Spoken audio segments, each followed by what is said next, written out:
You are listening to The Vocal Technologist. Spoken Tech for your ears.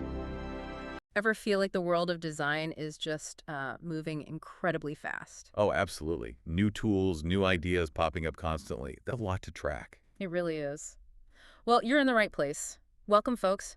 Today, for Product Thursdays, we're going to try and cover some of the latest shifts. Yeah, we'll look at some AI tools, maybe touch on core principles that are still vital, and a few real-world things that caught our attention. Exactly.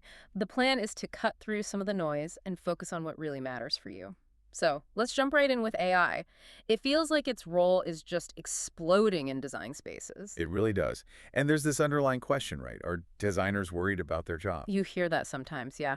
But there's this survey, over 2,000 professionals, and it found something interesting. 38% are actually excited.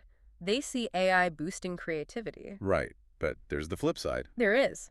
A significant chunk, 33%, feel they just don't have the AI skills they need yet. So it sounds less like fear and more like, well, a training gap. That's spot on. And what's really fascinating, I think, is how AI is starting to sort of democratize design. How do you mean? Well, you've got product managers who can suddenly spin up concepts much more easily, engineers prototyping faster, even designers generating code snippets.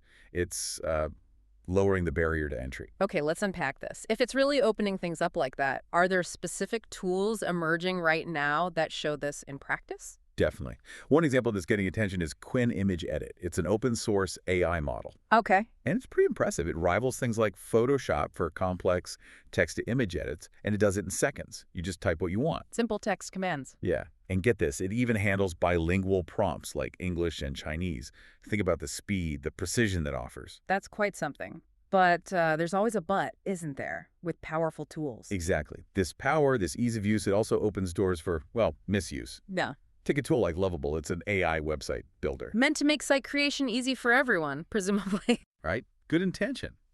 But cyber criminals are already exploiting it. They're generating tens of thousands of fake sites, phishing pages, malware distribution, mimicking big names like Microsoft, UPS. Wow. Okay. It's a stark reminder, isn't it? Innovation brings responsibility for the creators, but also for us as users. That's a really powerful point. And maybe it highlights why, even with all this new tech, we still need to lean on solid foundations. Which brings us to things like design tokens. Ah, yes. Essential stuff. For anyone maybe not familiar, why are they so important? Why use design tokens? Good question.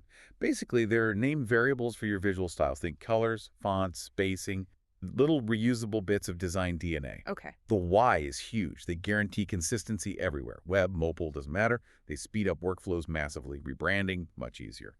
And critically, they bridge that communication gap between design and development. No more arguing over what shade of blue primary is. Exactly. And unlike a static PDF style guide, you change a token in one central place and boom, it updates instantly, everywhere. Makes sense.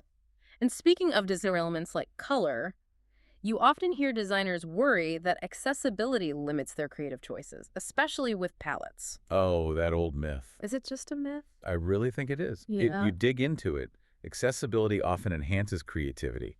It forces you to be smarter. We've seen fantastic examples like WCAG-compliant yellow and purple palettes. Yellow and purple. That sounds challenging for contrast. You'd think, but these examples work beautifully in both light and dark modes.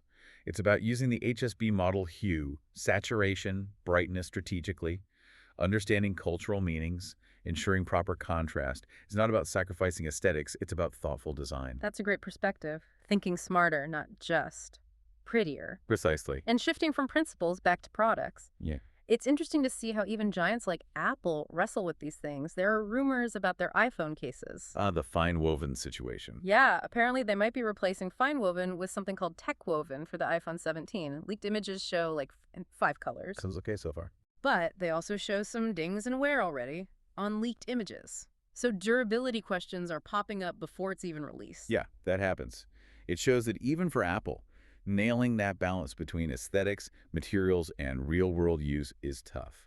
That perfect design rarely lands on day one. It's a constant iteration, isn't it?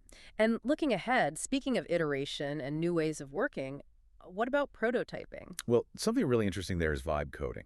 It's aiming to transform how we prototype. How so? It lets designers use natural language, just describe the interaction you want. When the user taps this, make that slide in, and the AI translates it into working code, into a functional prototype. Okay, that could be huge. And crucially, it brings accessibility considerations in way earlier in the process. It's all geared towards building more inclusive experiences right from the start. So wrapping this all up, what's the big takeaway here? We've bounced from AI creativity and its risks to foundational things like tokens, to rethinking accessibility. It feels like the whole conversation around design is just getting richer, doesn't it? More complex, maybe, but definitely richer. Yeah.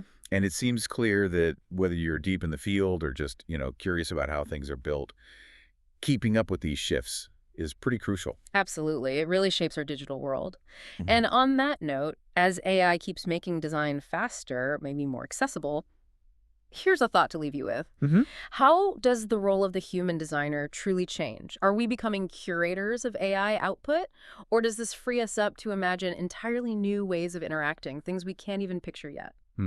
That's a big question. It's something to ponder. Thanks for joining us today on Vocal Technologist. Spoken Tech for your ears.